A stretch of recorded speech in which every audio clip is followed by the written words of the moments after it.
All right, what is up? Welcome back to the first and potentially final iteration of the Romping Bronco podcast. The idea behind this is to address a few questions I've gotten recently that I thought would be good kind of topics to discuss, go over, whatnot, but I didn't really feel inclined to make a whole video dedicated to them, and I just wanted to chat about them. So that's what we're going to do. I've got two questions I want to touch on. First one being, I got an email from a lady who has Rico cameras. She wants to upgrade the camera bodies, but hold on to the lenses that she has. The next question is somebody migrating into analog photography from digital, and they want to know whether they should do an A1 or a K1000, and we'll go from there. For the Rico stuff, I don't really talk about Rico cameras too much, kind of for the same reason I don't talk about like the Sears cameras.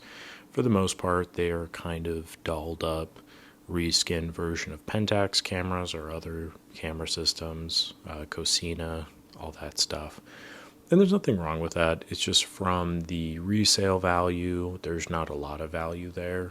So I don't really find myself talking about them. And on top of that, there's just very niche. There's nothing wrong with them, unless there is, but for the most part, they're fine cameras. I think, though, the idea of moving on from kind of a more third-party system, such as like a Praktica, Fujica, Cosina, Rico, Singlex, GAF, Tower, Zorky, Fed, any of those kind of not Canon, Olympus, Nikon, Minolta, Pentax, those more popular Contax brands. I think moving on from them is probably wiser moving forward, just given the abundance of parts and repair information about the more popular brands that exist out there. I think it's a good idea, and it's a good practice because I always like offering recommendations. So I knew that the Rico later SLR bodies used a lot of K-mount lenses. So operating under the assumption that she has K-mount lenses, I kind of went through the list of things that she might be interested in. My beginning recommendation was the LX. If you just want to upgrade to the tippity top of the Pentax line, I think the LX is the best place to start. It's a really professional, sleek, easy-to-use system. Also, the weather sealing is kind of a nice additional factor there. They're relatively easy to work on, but they definitely hold their value over time as well. So if you eventually want to move on from that system, they're probably going to sell for just about as much as you bought them, which is pretty handy. I also suggested some other kind of common suggestions, such as a K1000, just kind of a generic suggestion, I admit, but you really can't go wrong with them overall. The MX is a very solid system. It's compact, easy, mechanical, reliable, durable, all of those good things. And then something a little bit more easy to just get into, the ME Super. I feel like that's a really good, solid beginner system, and you can't get any smaller than that unless you want to shoot 110, which you don't. So those were kind of the recommendations I gave, and then I also noted that older Rico cameras use the M42 mount, so if for whatever reason that was the lens collection that she was referring to, I recommended the Spotmatic SP. I think it's a fantastic system. Pretty much, again, bare bones, easy to use, mechanical, reliable, durable, and they're really affordable. The SPF also comes up in this discussion sometimes because while it does serve as kind of the top of the line in the last iteration of the M42 mount Pentax camera systems, I'm not as big of a fan of it for some very dumb reasons that I will kind of get into. One of the primary issues I have with it is the leatherette, which I know is kind of a silly thing to be upset about, but it's a little too cushiony. I don't like the pattern of it. And overall, it's just not my favorite system. I like the SP a lot more. The SPF also has more modernized electronics, more accurate metering, all of that stuff. So there's definitely benefits to it. I've just never really enjoyed the physical, tangible feel of it. But yeah, that's it. I have no other like concrete rationale for not enjoying it other than the feel, which is dumb. So don't listen to me. But moving on to the next topic here, and this was actually a comment on a video, so I'm going to read the comment directly. I'm not sure if I should get a K1000 or A1. I just heard from a lot of squeak problems with the A1 and the people are trying questionable solutions. I'm already into digital photography. I'm not so much into analog photography. The K1000 has that back to the roots aspect, but I'm also a Canon fanboy. I have seen the Canon FTB in one of your videos, but I have to admit that I prefer the more sleek design of K1000 over the ones of the FTB AE1. Am I seeing something wrong? Do you might have some advice for me? All thanks for reading this, and thanks for reading this long comment. I appreciate the comment, and I wanted to address it because on the surface level, the discussion of K1000 or A1 seems like an apples to oranges comparison. I do think that there's a lot of value in that particular conversation. So we'll start off with the basics, and then I have a potential third option. If you're migrating from digital photography to analog, there is some value in just going straight to the bare bones, to the origin of it, to an accessible version of mechanical analog photography. There's other options out there like an Asahi Flex or some of those older Leica M3, F3F, 3G, whatever the screw mount Leicas, the older contacts like the Nikon SP, I think it is. No, Nikon S. The old Nikon rangefinder thing. There's like a lot of really mechanical no meter systems. In my mind, some of those are reminiscent of those old Soviet T-72 tanks, I think they are.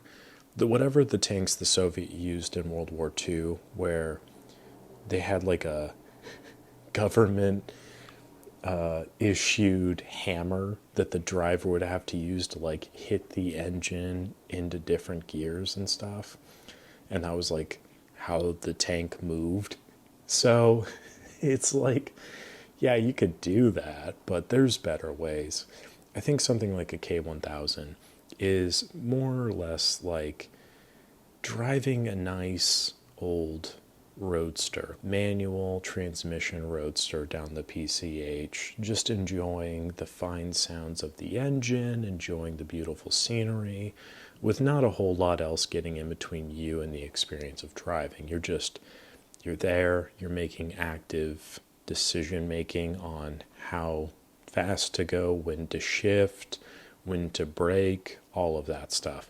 That's kind of what the K1000 is to me. The A1 is a little bit more of like a modern car. You have the ability to set your cruise control. How far of a distance do you want between you and the car ahead of you before the car starts to brake? How do you want the climate control? Do you want your seat heated? Do you want the steering wheel cooled down? You can adjust your seat in like a million different ways to make everything just right for you, the particular user or driver of that vehicle.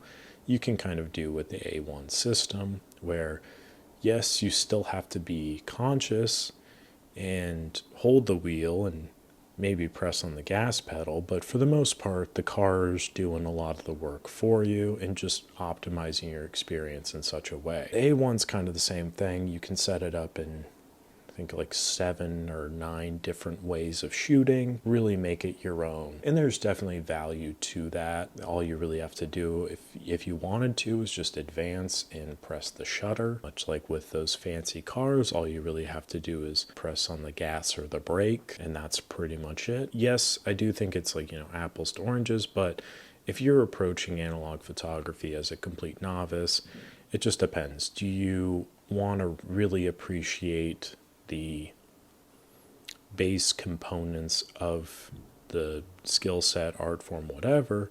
Then maybe something like a K1000 would be an approachable option because there's not much else to it. You make all the decisions and you can go from there. Or do you want the safer bet? The A1 is a good option there as well. Neither one is like better or worse than the other. They're completely different. But if we're talking about apples to oranges, I think we also should include like a banana, I guess. I'm trying to think what another common fruit would be. Mango? Mango's a little bit too much for some people. I love mangoes, but still. We'll say bananas, okay? So apples, oranges, and then bananas, third option. Out of left field a little bit here. The Canon autofocus SLR series of cameras might also be a good option if you're getting into analog photography. Now, there's some obvious differences here because if we're going to stick with the car analogy, then the Canon autofocus systems might be more similar to, we'll say a bus, or like a train, or I don't know, one of those maybe like self-driving cars where you just kind of get in and go because it takes care of everything for you. You don't have to advance the film, you don't have to focus, you just point and shoot. Or you can drive it yourself. You can set all of the manual shutter speeds. You can set the aperture, all of these other things. You can set your focus points. You can manually focus. It gives you this whole wide range of tools that you can use. And if you're migrating from digital photography, it's a much clearer migration, I think. Something like the Bering Strait land bridge where it's like, doy, we'll just walk over here, as opposed to, I don't know what, I'm not really too in tune with early migrations of civilizations and stuff. But anyway, especially if you have Canon stuff, the EF mount lenses will work on these cameras. And the other benefit, despite the fact that the cameras in question, such as like a Rebel G, Rebel 2000, Rebel X, Rebel XS, something or another, all of those are perfectly fine cameras, but you can't even try to sell them right now. Like, they are so affordable, they're so capable, but I think the last one I sold, which was a kit with a lens, I only was able to sell it for like 15 or 20 bucks or something like that, which for what it is a steal. They're really good cameras. You can use your EF lenses. They just don't have the same aesthetic appeal as something like a K1000 or the AE1 or whatever, but they're still really good. Going back to the K1000 versus FTB discussion, I kind of agree with the sentiment. I think in terms of the appeal, I definitely understand a Canon FTB, a Canon FT. I think I've shot with pretty much that whole range. I think of all of them, the TX is my favorite, without a doubt. It's just basic, it's easy, it's simple, it's fun. The FTB, I feel like, tries to do too much. There's so much about it that I don't really like, and there's a lot about it that I don't necessarily trust. And I think if I'm going to shoot with a large, fully mechanical metal body, I'd rather shoot with a Minolta SR-T model. I'd rather shoot with the Pentax K1000. I'd rather even shoot with like a Nichromat or something like that, where it just feels more, the advance on them all feels a lot better. The Minolta has probably one of the best shutter sounds. The K1000 is a sublime experience. The Nichromats have a charming appeal to them. It feels like a timeless system that could exist in any decade and work just as well. So there's an appeal to those things. Anytime I shot with like an FTB or an FT or a TL, TLB or anything of that sort, even the FX, it's just been kind of lackluster. I just feel like I could be doing something different, and I never feel as motivated to use them. And that's not really like a great example. Like, this is just, I don't really have any concrete reasoning or rationale behind it. It's just my experiences. And I find myself more drawn to like a Minolta anyway. I prefer that experience as opposed to the Canon stuff. So that's kind of my approach there. I think they're fine cameras, and I think that other people like them a lot, and I think that's completely fine. It's just they've never really been my cup of tea. So, I don't know. If we're going back to the apples to oranges discussion, and bananas, I suppose, we're kind of looking at three completely different options, and I think it really depends on the user. If you are migrating from digital photography to analog photography, what is it that you're trying to achieve? Why is it that you're trying to do that? So if you is to get to the basic roots of photography and like really feel every singular element of the decisions you're making, then the K1000 I think is a really good option for you. If you want a little bit more of a easy approach, a little bit more kind of guided approach, I should say, then the Canon A1 is great. Unfortunately, due to the design of the mirror cage, the Canon A series does suffer from the shutter's wheel problems, but fortunately, and also unfortunately due to the proliferation of that issue, they are fairly easy to repair, but that also invites a lot of people who think they know how to repair it very easily and then end up dumping a bunch of oil into it, which is not recommended. But I don't think that that should completely dismiss it as an option. They're still good cameras, and most people know how to fix it in a way that's not going to cause further issues. And then, of course, there's like the Canon Rebel series like I was talking about. And that's just if you don't want to spend the extra money to get a K1000 or spend money to get an AE1 and FD glass, you want to just stick with your Canon EF glass, then that's a good option. The camera bodies are, like I said, incredibly affordable and accessible. So that's something to bear in mind as well.